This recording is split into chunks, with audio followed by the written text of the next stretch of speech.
There we go. We're live. Hello. Yes, we're in LA. Freaking lit. All right, man. We're just going to get right into it if that's cool with you. Yeah, dude. All right, cool. Randy Valerio, host of the Ready, As I sit down. Blow podcast. What's up, Ted Jones? Let's go, man. How are you? Randy and I, guys, have never met. But no, we just met in his lobby. Yeah, dude, this guy was super nice on Instagram DM. I hit him up like 4 or 5 months ago, seeing if he had any shows out here. And now we just decided to do the podcast, man. How you been? Oh, shit, that's my phone. I should go turn that off. Who's blowing you up, dude? I don't know. Probably some chicks? broad. Yeah. What's up? Where do you record your podcast? I see you have some sort of studio set up. Just up Coenga, right here. Okay. At like Coenga in Hollywood. Yeah, just turn that fucker off. There you go. Nice, man. That's not mine. That's his. Bro, oh, my bad. Yeah, classic me getting texts from, I don't even know, dude. That was definitely mine, though. No chicks. Whatever. So Randy, guys, we just spoke about it briefly. Grew up in Ridgewood, Queens. I was telling him how, well, not fully, but I used to work there you go. I used to work in my dad's company, real estate company. So I was in the Bushwick, Ridgewood area a lot, man. So how was that growing up in New York and then compared to living out here in LA? Well, I'm older, so I don't know how old you are. I'm 39, so I grew up in the 80s and 90s, and it's not as hip as it was now. I mean, it was a blue collar neighborhood. I don't want to say dangerous because it just was a different time, but I mean, New York overall was way more dangerous than it is now. But I always tell people, it's like, I grew up poor, and I didn't realize till I left because we all, we played fucking football in the street and shit, blind man's bluff in the gate. Like it was a full childhood. Like I did things. So I didn't appreciate how different that was until I left. And compared to out here, I mean, it's obviously this place is physically paradise, but I love the people back east better. The people up here are way more uptight than I would think. You think so? They're supposed to be laid back, but they're all up their own ass. I mean, they're really, and I'm not trashing everybody here. I obviously have good friends here and whatnot, but like on the whole, I just think the people back east are funnier and are more acceptable to breaking balls and that kind of thing. Out here, I mean, you make a comment that people don't like, and you're like a leper. It's fucked up. Can I curse on this thing? Yeah, okay. Dude, of course. Like 5 or 6 curses in. You might have been one of those dry bar comics. I don't know. Dude, you're good, bro. So, you said you went to school in Manhattan. So you just took the train in every day to the city? So I went to, they called them magnet schools back then, but I guess they're charter schools now. But it was basically half funded by the city, by the Board of Education, and half funded by Sandy Weil and Citigroup.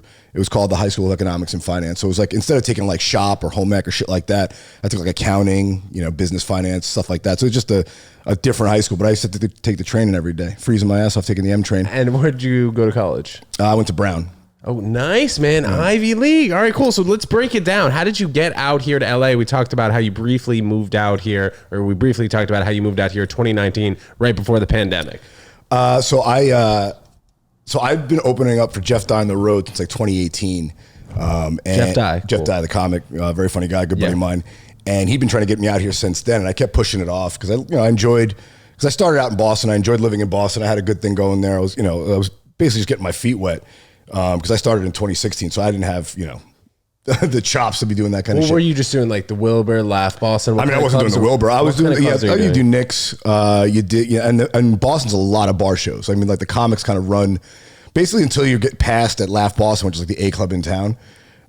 You're kind of just doing, bar shows and host spots at like Knicks or like the CBS scene down in Foxborough. So I started out there, and I had a lease and all this, and I was just getting comfortable in comedy. So finally, I broke down in 2019 when my lease was up. He's like, "You're gonna come out?" I'm like, "All right." So I just sold all my shit, bought a car, and drove across the country. You ever do Somerville? I did the Crystal Ballroom opening for my buddy Julio Gallerati like 6 weeks ago. It's like a bar mitzvah wedding center. I haven't in Somerville, right? I've done like the Rockwell Theater. There's a lot of the fucking the Burn. They've been running a show at the Burn in Somerville for. Before I started comedy. So there's some pretty good. So there's some pretty good comedy in terms of starting out. Yeah, well, I mean, I love starting there. I tell people like, I'm glad I did because I feel like if starting here would have been a fucking nightmare in New York. I mean, there's so much more pressure. There's obviously a lot of spots, but I mean, the open mics here are pretty terrible. I mean, at least the open mics back in Boston, like it'll be at a bar and there'll be people at the bar and they won't know comedy's about to happen. So you kind of surprise them with the fucking, with the surprise comedy show, but at least they're live people. And they're usually pretty packed though in Boston? It depends on the bar show, but I've done spots. We've all done spots for 2 people. But at least you have, an audience there. And Boston has like a long comedy history. So there's a lot of fucking shows. There's a lot of comics, but a lot of shows. I mean, I was doing 2 shows a night my first 2 years. Oh, wow. Every That's night. Great. It's like New York kind of vibes. Yeah. But that's the thing. There's none of the pressure of it. Like I feel like you're always an open micer in the city you started in. So climbing out of that hole is tough in LA and New York. Like if you're trying to move, because you're still going to be the open mic in a lot of people's eyes. But then you leave and you have some skill, like, oh, this guy's good, or this girl's got some talent. And you go to a different city and you can kind of move up like that. That's kind of how I felt a little bit coming here initially the first time when Shuey behind the camera, by the way, Shout guys, still in LA here. But like when we first came out like 5 months ago, I was having some luck in getting shows and whatever. I hit you up, you responded obviously, which is, maybe not such a New York thing that people would do. Like when people reach out to me from out of town, they're coming in, as long as they have like a recommendation or something. And they want to hop on somebody vouch for them, or they look legit, or they've done shows that I respect the booker, that kind of thing. Man. So like if the Instagram feed has some action on it, looks like you do stand up or whatever, obviously you'll give somebody a chance. But like the second time, I feel like for the most part, we're getting more shows, getting more traction. And it seems like people are nicer out in LA, which is unheard of compared to New York. Well, right? I'll tell you that, like coming out from outside of town, they'll give you spots. But I feel like that's the case. Like if you know a comic in town in any city, like I'll go to fucking Dallas, and I have some comic friends there, and they're like, "Oh, I'll get you on this, get you on that." And it's I mean, every fucking time you get booked, it's basically an audition for that booker saying, "Hey, this guy's legit." And every time he's in town, I'll give him a spot, like that kind of thing. But you're right, man. I mean, like you can't just give anybody who DMs you a shot, because I mean, being a comedian is like one step above being homeless. See, like Jerry Seinfeld said it. Jerry Seinfeld said it's like the only job where you, like, the moment you do it, you hold the title. Like the guy, an open micer does it once, and Jerry Seinfeld are both technically comedians. It's also like smoking crack one time, people maybe call you crack. Yeah, exactly. Like but it's also the only profession where you start out at the hardest level. I mean, like, you get the funniest comic alive today and you put them in the worst fucking open mic and they'll do okay, but it's going to be a lot harder than doing a room full of 500 people there to see you. So totally. It's the only thing, like, you don't start out as a doctor doing surgery and then work your way, and then it gets easier from there. Like you work your way up to the surgery. So it's kind of the reverse in that way. It's interesting how you mentioned that. Coming out here in 2019, you had the connection, Jeff Dye, amazing comedian. But besides that, how did you kind of navigate yourself around? And then how long have you been doing your podcast as well? And transferring that over here. Yeah. So so just getting back to LA, I mean, it was just going to the shows with Jeff and meeting the bookers and the other comics. And honestly, it's really the other comics that get you started anywhere at all in this business. I feel like they vouch for you, like I said, they vouch for you so you can get other spots, but also they'll book shows, right? I mean, like, how many comics have a show they book once a week or once a month, so they have constant stage time and they can dole it out to get stage time from other comics, so that's kind of how it started. And just hanging with comics. I mean, like, that's such a big part of it that I think I enjoy, that particularly out here, because there's not as many people like to drink and hang around after shows, where that camaraderie doesn't build. That's really, I mean, like in Boston, we bullshitted with all the guys and gals that were at the open mic, so you sort of build a community, and then once they get spots, you can get spots from them. So it's on a kind of each, one hand, scratch the other, whatever the fuck this is. As you mentioned, whatever the saying is. Yeah, I saw. I don't know. I smoked weed this morning. I'm a little retarded. All good, bro. So did I, though. So did I. And then I've gotten the cameraman a little bit to blaze here and there, but not so much. We went. That's why he's so steely-eyed over there, not saying much. Dude, that was got it. All right, he's making me feel weird. 2 days ago. I was like, am I missing something here? I saw on your podcast you had Janelle Draper. Janelle, amazing comic. Yeah, and great girl. She was on one of my shows in New York, and then I reached out to her out here, and she got me a show in Hermosa Beach, and then was saying I should stop by. You do my buddy's Dano's? Yes. That great room. Dano Carter, every Monday night, guys, ponchos. Yeah, bro. And then he has, tonight he has the poncho show, but he had one. And then the Thursday Hermosa rooftop Beach. show. Yeah. Yep. So that was a great show. Amazing to stop by. And then we'll see. I'm maybe going to stop by Haha Comedy Club later, but I mean, do you have any recommendations for a comic who's working in New York? They come out to LA for the first or second time. What the shit should they do? Well, like you said, like I was saying earlier, hit up your comic friends. I'll tell you the show's worth going to and checking out and being a part of. I think,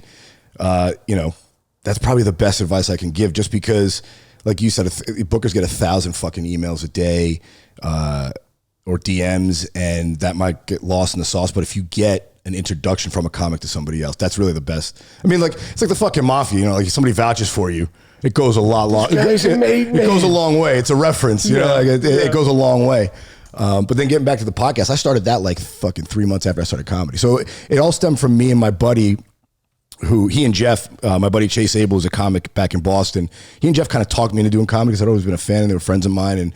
And they're from Boston too? No, Chase is Jeff's from Seattle, but I met him in Boston because he and Chase were friends before I met. Chase introduced me to him, and they were like, "Oh, you're funny. You should do this." And then I finally got the time to do it and jumped in. And like shortly after that, after every fucking open mic, me and my buddy Chase would be talking shit, just rapping or whatever, smoking weed outside and talking with other comedians. And we were like, we should just do this as a podcast. I said to him, what year was that? It's 2016. Holy yeah! Shnikes, so the podcast bro, you're like the first podcast ever. Not even close. Because I'd listen to it because my old job, I used to be in finance for a long time, and I would listen to him at work. So I was familiar with them, but Chase wasn't. Because what is a podcast? It's basically just a taped conversation. So in 2016 we did like that. He didn't even know. Yeah. That's hilarious. So we did like 4 or 5 just sitting around, and I would record it. And then finally January 2nd, 2017, he's like, "You want to release one of those?" I'm like, "All right, fuck it, let's do it." And that's how it started. So I started with him. We ran together from 2017 until the beginning of this year. So we did 5 years. And then he started his own podcast, Cut to the Chase. And I still do Ready, Set, Blow every week, every Wednesday. So check it out. Subscribe. Yeah, it's on amazing. YouTube Ready, and anywhere Set, you Blow. get your podcast, Spotify, fucking Apple, all that. And you have great guests as well. So you are bringing in just basically all LA comics. You're bringing in actors as well. Actors, comics. See, in the past, we started out with just our friends. And then it started to dovetail into most of our friends being comics. And we've had, the mayor Boston on or Charlestown, whatever. Oh. We've had, big time professors from the Berkeley School of Music and psychology. We had a shrink on, to do like a fucking live therapy episode. So we've done different things like that. But out here, it's just lately, it's just mostly my comic friends because they're the ones who have the time during the day to fuck around and do a podcast. My friends with real jobs are like, "Yeah, dude, I can record a Tuesday at 2," and they're like, "No, man, I got work. I can't just fuck off and go drink with you in a studio for an hour." Like, what's been your favorite club out here, if you're allowed to say it, not shooting yourself in the foot? My favorite hang right now is at the Improv, and that's just probably a function of I have a lot of friends that go there, and also I live really close. But I mean, obviously the fucking holy trinity of the Comedy Store, Improv, and the Laugh Factory. Those are probably the 3 best clubs in town. But I remember I've done sets at, I haven't done the Laugh Factory yet. But I mean, both the Comedy Store and the Improv are great. But I used to really enjoy the Ice House out in Pasadena. That thing closed down though. I don't know if it's going to open back up. I've never heard of that. Yeah, but I'll tell you, my favorite clubs to play are the clubs on the road when I go with Jeff. Road crowds are way more realistic than the LA crowd. I feel like there's like tricks to the LA crowd that you can play and things you can, and like topics you can't, like they'll be easier or tougher to try and weave your way through. Whereas I feel like on the road, you can do whatever the fuck you want. People are always receptive. Well, you also say kind of like when somebody's coming to see you, it's way easier than whatever you do in the open mic. Yeah, and then, look, they're not coming to see me on the road, but it is more of an event. Where in LA, it's like, people go to the Comedy Store before they go to fucking Bootsy Bellows or something. Like it's more of a scene. It's not like the centerpiece of their night, for the most part. Not like the way it is anyway. Like if you go to fucking, if you're in, Dayton, Ohio, I mean, like that's like, they're out for a good time and you feel that. Whereas LA, it's a little more blasé. Everyone's kind of too cool for school out here sometimes. How did you handle the pandemic, moving out here and just being out here for 6 months? Yeah, even less, because I spent January 2020. I went and did the Fringe World Festival in Australia, which was awesome. So I got to do that before everything closed down. So I really got like 5 months. The pandemic was tough, but I'm glad I moved out here instead of stayed back east, because I'd have been trapped in the house as opposed to like, at least here where there was a smattering of outdoor shows. Like I hosted an outdoor show for the Stand Up New York guys at the rooftop of the Kimpton Hotel for 6 months, which gave me some work to do. I was able to like hike and go outside and shit. Like, dude, if I was back in Boston, I'd be freezing my tits off. It wouldn't be nearly as fun.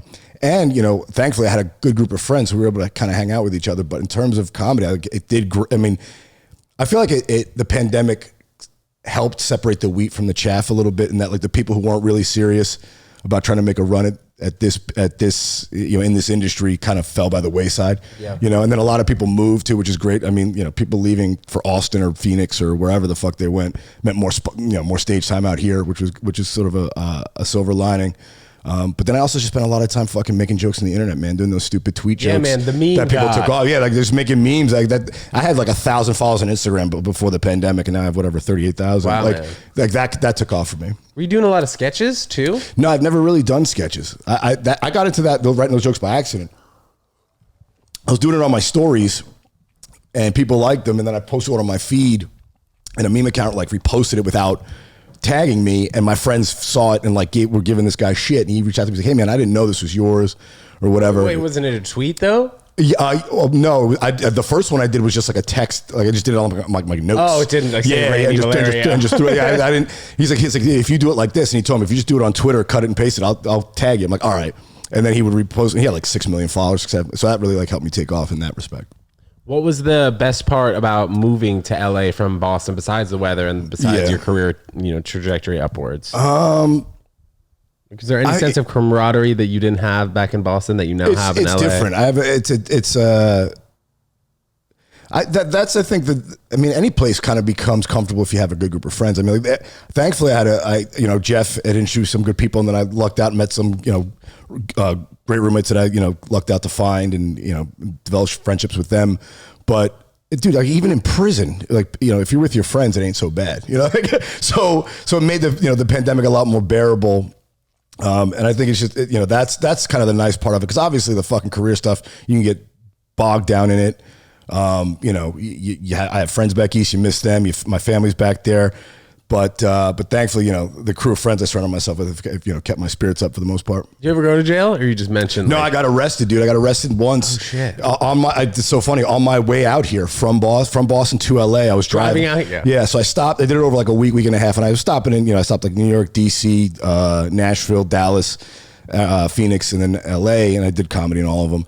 But on my drive from Dallas to Phoenix, I got pulled over in Abilene, Texas, West Texas, real shit kicker town. I mean, like, and the cops said he smelled weed. I'm like, that's impossible.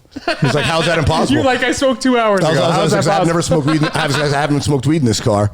It's a brand new car. He's like, well, I smell it. I can get a dog out here, and we could take all afternoon. It was a Sunday. Or you can just let me know if you have some. I was like, well, yeah, it's in my trunk, but it's my medicine. I showed him my medical card from this, and it's like it looks like from Massachusetts, and it looks like a state. It's a state issued ID, and the marijuana was 6 chocolate bars that were 600 milligrams each, and each of them had my name, my address, and the amount of THC on them, like you would any pharmaceutical product, right? And he's like, oh, this is a misdemeanor, right? And then he looks at the labels. He's like, oh, this is too much. I'm like, what do you mean too much? They're too potent. It's a felony now. So I got arrested for it. Guy fucking hauls me in. Year and a half later, and whatever, $7,000 in legal fees and bail and all this other bullshit. The judge ended up dropping the charges, but they actually wanted to prosecute me. At least the DA did. And I was stunned by this, because on the way into the fucking prison, like on the way to the booking center, I'm handcuffed, and the cops talking, they're making small talk with me. He's like, oh, so what do you do? I was like, I'm a comic, I'm moving from Boston to LA. It's like, I didn't know I couldn't have this in the trunk, blah, blah. So I asked him, like, what's your biggest, what are you guys really dealing with out here? Besides this, he's like, our biggest problems are pedophilia and meth. And I'm like, you got me in the car, dude? He's like this is low priority business here. Like, what a fucking colossal waste of resources. How many milligrams of weed were you allowed to be carrying? Because that's the thing. They treat, if I was carrying the same amount in a bag of flour, it wouldn't have been a felony charge. But because it's concentrate, they have like those old like cocaine type style rules where like crack is 10 times his, you get 10 times the sentence as you would powder cocaine. It's like a Schedule 1. Yeah, if you have like vapes or distilled marijuana, it's like 10 times as fucking statewide illegal in Texas than flour. So it was literally 600 milligram chocolate bars, 3,600 milligrams of weed. Got me. I was facing technically 2 to 20. I mean, my lawyer was like, "You'll never do any time for this." The question is though whether or not you're going to get probation and a felony on your record or not. And obviously, you don't want to felony, because it's fucking tough to get an apartment after that. But thankfully, it all got dropped. But that was fucking, that was a little spooky. And it was also, I was just so annoyed by it. I was like, this is bullshit. Like, why are you stopping me? Like, I wasn't, like, this is not important. Why did you get stopped? I'm at the time I was like a 37-year-old, like a fucking middle-aged guy. Not even moving to Texas, just driving through. I'm like, this is a colossal. Dude, they were thinking about making me come to see a probation officer in Texas once a month. So I would have had to have flown back to Texas. And the judge is like, the judge asked the DA, he's like, you really want to do this? He's like, yeah. He's like, this is a waste of money and time. He's like, we got a backlog 1.5 years long. He's like, I don't have time for this case. Like, this is petty bullshit. And he dismissed it. The judge thankfully threw it out. I don't understand. Were you going over the speed limit? Is that why you got stopped? Yeah, but reportedly. But what I really think it was, my lawyer told me, is that in that county, I think it's Taylor County, Texas, they do that a lot for kids coming down from Colorado and from Arizona, where weed is legal, just bringing it into Texas. And I had Massachusetts plates. In Massachusetts, it was legal. Okay. I think the cop just took a flyer. That's why I said he judged the book it's by probable his cause I smell weed in the car. I'm like, it's impossible. It's a brand new car and I haven't smoked in it. That's why I wasn't smoking in the car. I wanted to smell brand new. Yeah. So if I wanted to get high, I would literally pull over, like to a rest stop, and go for a fucking lap around the goddamn, wherever people take the dog to shit and smoke a joint and then get back in the car. I definitely never smoked in the car. Yeah, but you made it to LA cleanly. So how comfortable are you on stage right now? Are you like opening for Jeff? You doing 20 minutes? What does that look like? Yeah, no, I'm middling. It depends. So the deal I had with Jeff, even from the start was, he's like, I can get you time. He's like, I don't know if I can get you past the club. I was like, all right, if you just get me on stage, I'll let the booker, the manager, the club owner pass me and then come back in. So anytime I do a new club with him, I'll go in and do, 10, 15-minute guest spots, kind of an audition, and then I'll get passed or not. Passed for the most part, thankfully. But now, probably half the clubs I middle for them, doing 20, 30 minutes. And how much time do you usually do here when you go to places like the Store Improv? Yeah, they do like 15-minute spots around here. Those are like the house shows? Yeah, the showcase shows. Probably the longest I've done on stage is like 40, 45 minutes. What was that occasion? I did it in. I closed a few shows. The one that comes to mind is in Australia. I probably did about 40 minutes, and that's probably the longest that I've done in the last 2-3 years. Damn. I've done half an hour other places, but there they pay me to headline, so I did it. And the way they do it is it's kind of interesting. They'll have like 4 opening acts, right? And they'll each do like 10 or 15. So they'll do like the host in Australia. Yeah, the host will go up, then they'll have like 2 acts, then they'll have like an intermission so people can get more drinks. Literally like just to stop them to go to the bar and then come back and do another 2 acts, and then and then the headliner will come like up. A Broadway show. Yeah, which I was like, but it was at a bar. There's probably 100 people at the fucking thing. But I was like, this is interesting, which is kind of different because like that, back in the day in Boston they used to do it differently too. Like it used to be like Lenny Clark and friends, and Lenny Clark would host the show and he would be the draw. And he would do 20 up front and 10 in between each, and then have like 4 of his buddies come and do the. So they kind of flipped it on its head, where the headliner was like the first guy to come out and host the show. That was like Boston back in the day. So it was a different format in Australia, which is kind of cool. Saw Kevin Nealon the other night at Improv. So fun. And I haven't been to the Improv until that time. And then I saw the other day Sandler was there. So do they just have like pop-ins from people all the time? Yeah, that happens all the time. I mean, that's one of the cooler things about LA. Like you'll be on, I mean, it's not even that big of a show, but then all of a sudden, like I was doing Ponchos, a couple weeks ago, and Ali Wong comes in and does a spot, because she lives down there. That happens in New York, man. Supernova's another great show out here. Okay, yeah, I saw that. If you get into that, there's always huge fucking stars on that show, which is always funny. Like, it's like oh, here comes fucking Craig Robinson, and I got to come up with my dick and shit jokes. And they usually do like 10, 15 also. Yeah, they'll give you 10s at Supernova, just because so many comics try to stop by, so they try to rein it in, but.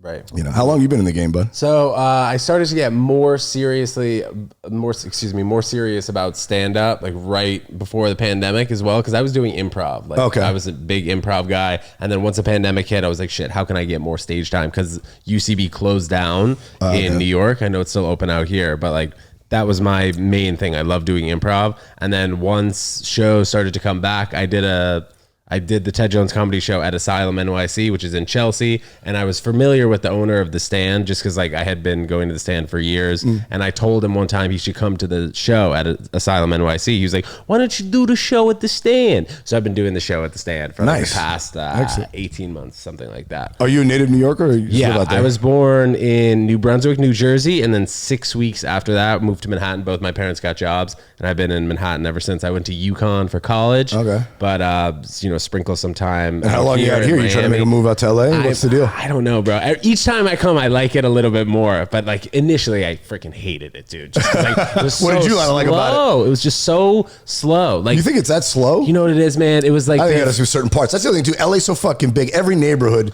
is a complete other thing. Like people out in Santa Monica never come to Hollywood. People in Hollywood never go to the Valley. It's one of those things. Like.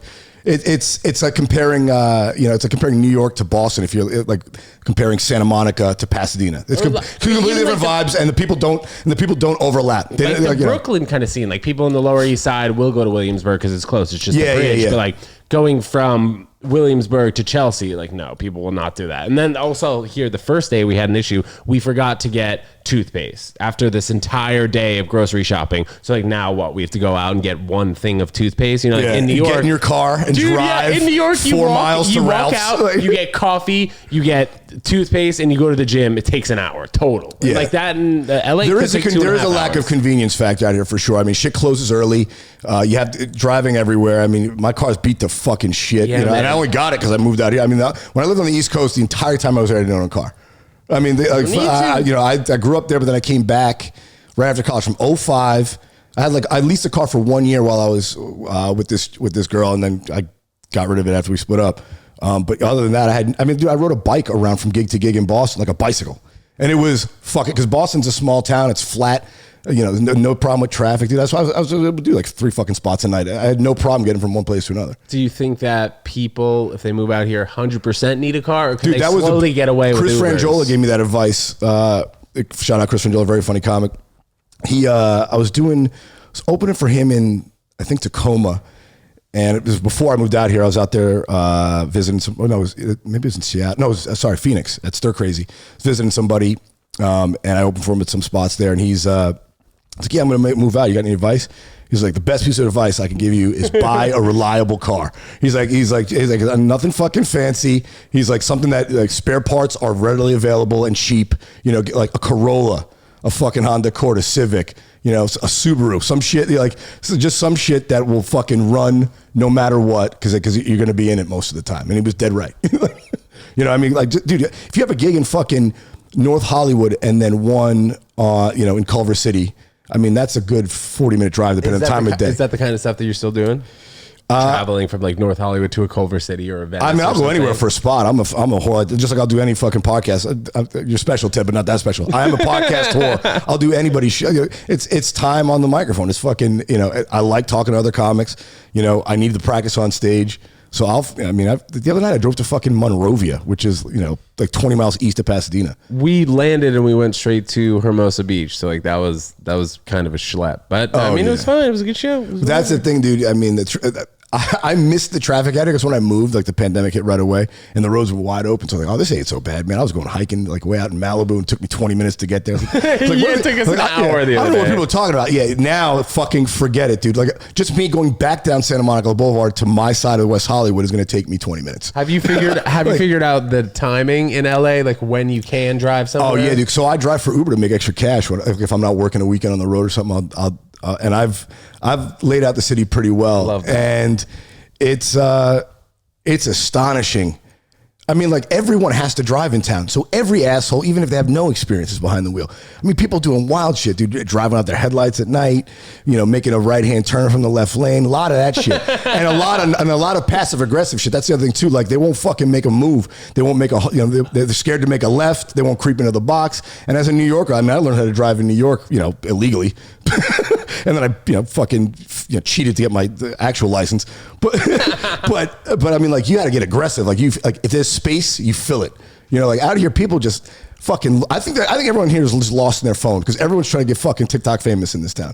I mean, every corner, dude. You see it. You go outside right now. If you paint a set of wings on the side of this building, within 30 minutes, there's gonna be a line of chicks. You can put up a rope and charge them $5 for the photo, man.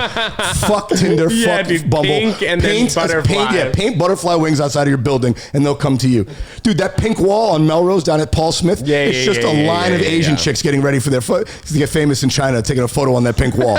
It's crazy, son. It's wild. It's crazy. Do you miss New York at all, man? Yeah, I do. When's the last time you were back also? Oh, just a few weeks ago, right, a month and a half ago. I go back 4 or 5 times a year between comedy and family stuff. I miss the people. I mean, New York itself is a slog. I mean, let's be honest. It's the most crowded, loneliest place on earth. You could walk, you can be in the subway all day seeing hundreds of millions of people and not make eye contact with one of them because obviously you're not supposed to. It's fucking rude. As a New Yorker, you know this. Making eye contact is a threat. But you might as well spit on them. But there are parts of it I miss. I mean, obviously the food. That's one thing out here people complain about too. Like, because most people out here are transplants. Like, oh, the pizza's better back in Chicago, or like they don't have Philly cheesesteaks the way they do in Philly. I'm like, yeah, asshole, because it's L.A. You know, like I don't go to China looking for fucking to see how their lasagna is. Yeah. You know, like you're barking up the wrong tree. Eat what they eat out here. You know, go to In-N-Out and shut the fuck up. So when I go back, I make sure I do all those things. I get the pizza, I get the Chinese takeout. You know, I go to the wing spot or whatever. You know, all the local stuff I like to do. But yeah, there are parts that I don't miss. The subway's disgusting. You know, just people breathing on you. You know, I mean, like out here, you have a little more space, which is nice. You have any touring dates coming up or big spots that you're excited for? I do. So I got this weekend. I don't know when this comes out, but September Thursday. Thursday. So perfect. this weekend. This weekend, September 22nd, 23rd, I'll be at Hyenas Comedy Club in Dallas with Jeff Dye, 4 shows, and then I'll be at the Big Pine Comedy Festival in October. I think it's the 21st to the 23rd. How are you getting That's down? That's gonna be in San Diego this year. So. How are you getting down to Texas? You flying down there? Yeah, I'm flying. Oh, dude, it's my first time flying Spirit, and the only reason I try to avoid it because it's so bad. But it was the only airline that had direct flights at times that worked for me. And I think the reason they increased the flights is because I think they got bought out by JetBlue. Oh, I had heard some. So merger. I'm hoping to God it's JetBlue airplanes that I'm on. They just gutted the entire. Yeah, I hope it's a JetBlue flight and they just have the Spirit logo. I'm praying to God. But, you know, they fucking nickel and dime everything. It's like, oh, you can bring a personal item, but then like if you bring shoes, like that's a second personal item. You can't, you know. bring one shoe, yeah. but the second Dude, one you'll they're see charging people, they got photos on the internet of people waiting in line with like layers of clothes because they don't want to pack it. Oh, yeah. And they'll be like, hey, there's too many clothes, we'll charge you on that. And the fucking, I think Spirit Airlines has folding chairs in it. There might be a standing room only section in the back. Spirit Airlines, I don't know how the fuck they're staying alive, but. They have like a pole like in the subway. Yeah, exactly. You're just holding a strap like it's no a bus. bathroom also. Yeah. Or you have to pay extra for the bathroom. Yeah, exactly. It's a quarter bathroom. You know, like you got to take a shit. It's $2. Like, no bad, man. So, also going down to San Diego, you go down there a lot. It's not so far, maybe. No, the weekend also. Yeah, I go. So my buddy Josh Nelson runs a bunch of shows down there. Bunch of great shows. So if you're ever down there, I could probably get you in touch with him for sure. But I probably go down there, same thing, 4 or 5 times a year for shows and stuff. It's funny. I don't get to go down there to just hang out as much as I used to. You know, with friends and bullshit around.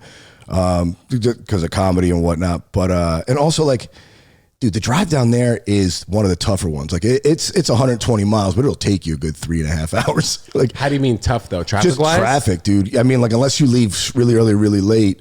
So like if you're going for like fun on a weekend, the getting out there's a real bitch. But like, you know, for a comedy show, I'll drive out early in the morning and, you know, avoid all that.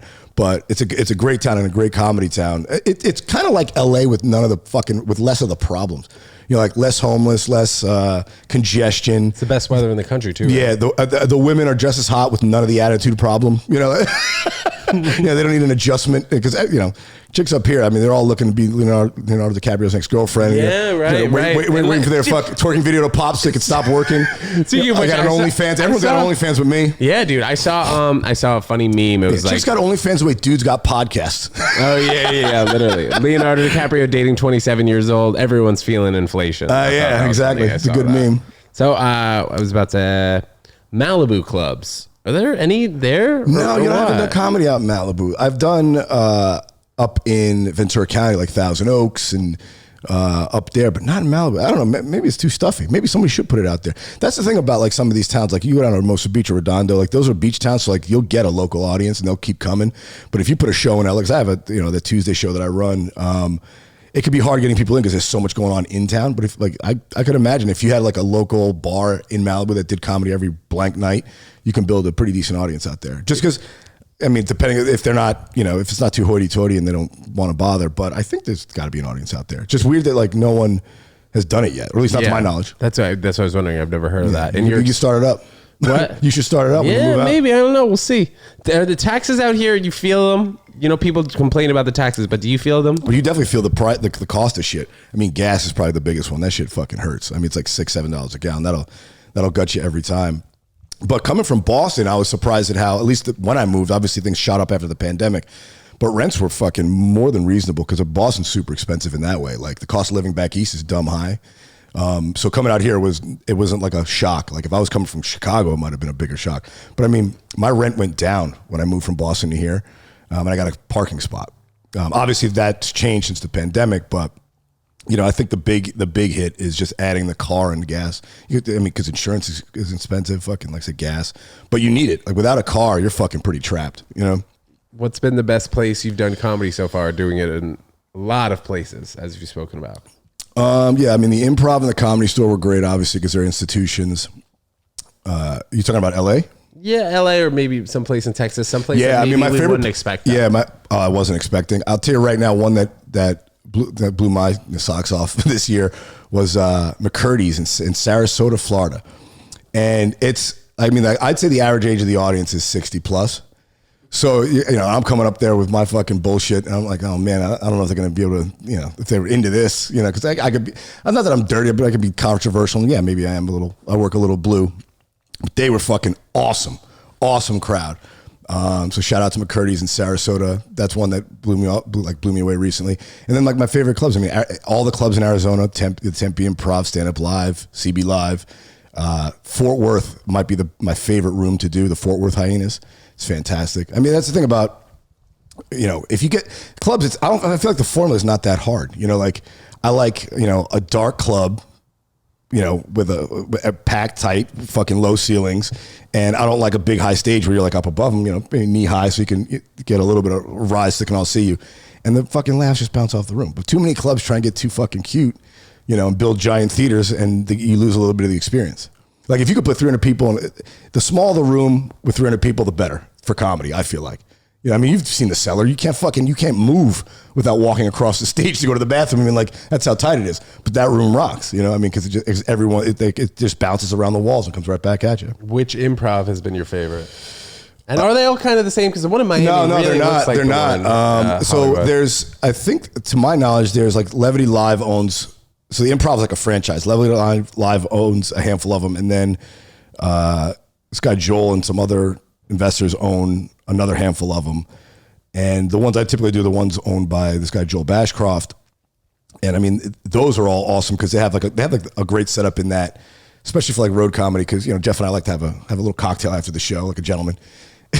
We're 17, and and from the stage, Jeff will be like, "Oh, where are we going to drink after this?" Because we go with the crowd, we're drinking for free. They're buying shots, whatever. Yeah, I'll take that. Yeah. And those clubs are great. The improvs, because they'll have like the improv in, or the Stand Up Live in Phoenix and CB Live in Phoenix. The West Palm Improv in West Palm. Dania Beach has one. They have right next door. They have a Copper Blues, which is like a live rock club where they have a live band playing, and then beers and drinks, and they always pair them together. So whenever we're on the road at one of those improvs, like we'll be at Copper Blues next door if you guys want to buy merch or get drinks or take photos or whatever, and that's great because I mean, you want after you have a great set, you want to stay as close to the venue that you had it at as possible because that's where where your shine is the brightest. Like if you come off the stage and go right to the bar. Those 300 people just saw you on stage, kill. It's like, oh, you're the guy, which is how you get the free shit. Which is how you get the free shit, the recognition. I mean, we all do this for recognition. Don't kid yourself. It's like, I want to craft the greatest joke. It's like, no, you want to be liked. we all have some fucking deficiency, that we're trying to fill. Maybe our dad didn't hug us enough or too much. I don't know. Maybe too much. Yeah, too much, creepier. The creepy long hug.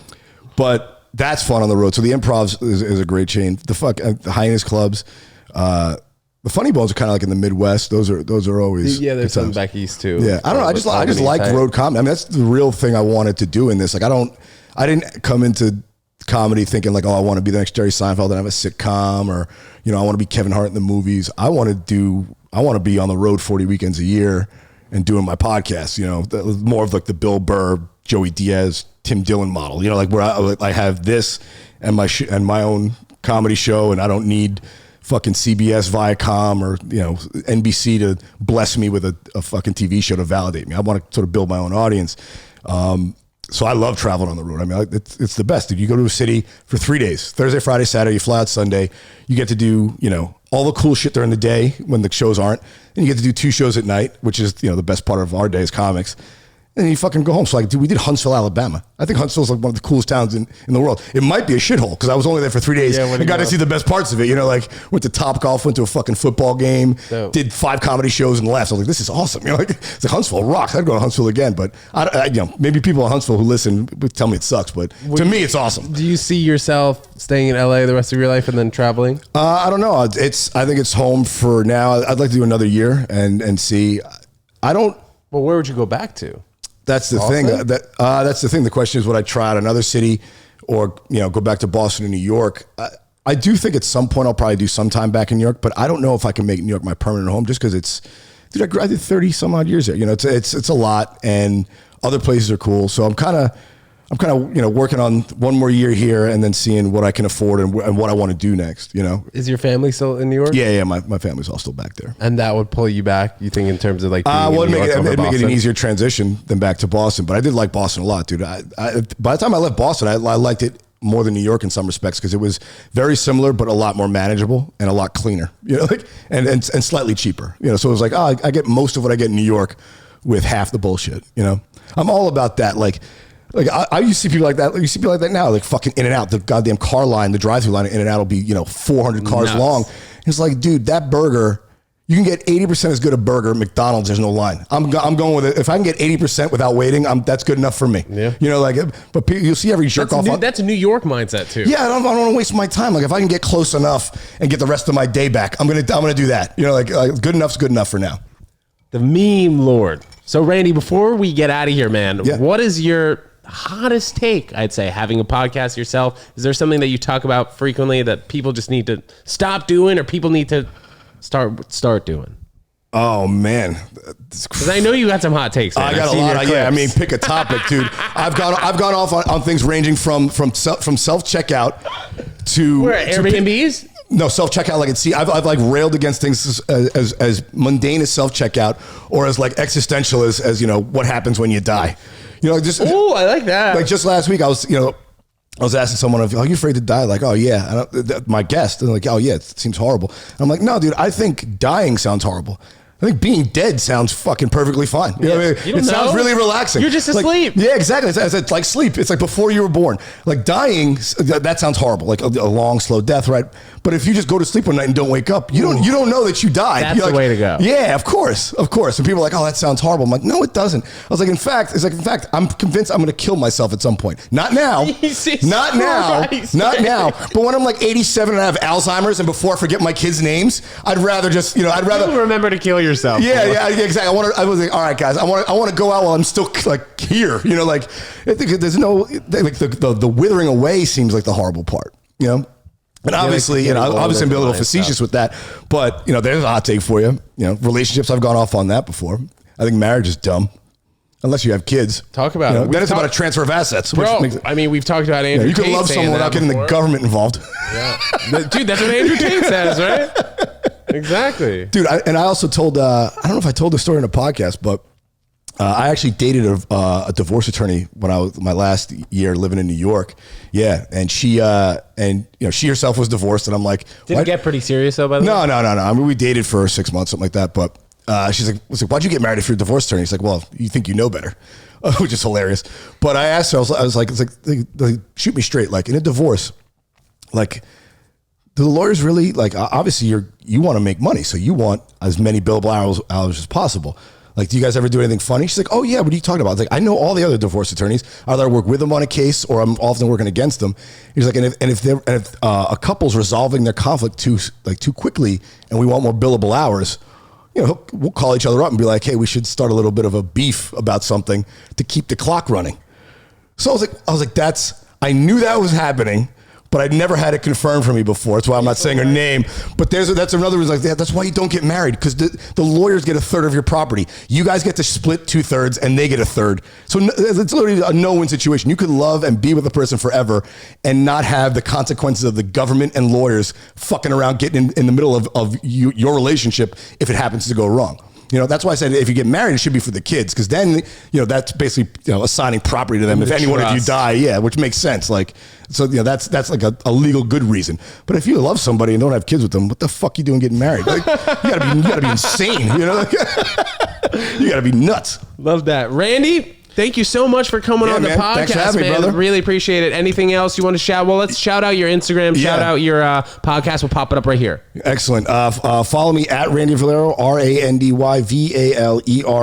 on Instagram. And then check out the podcast, Ready, Set, Blow podcast. Every Wednesday, we're on all platforms. Appreciate you having me, bud. Amazing, man. And so hit us up when you're back in New York, and we'll hit you when we're back in LA. Guys, tune in Monday. We'll see you next time. Peace.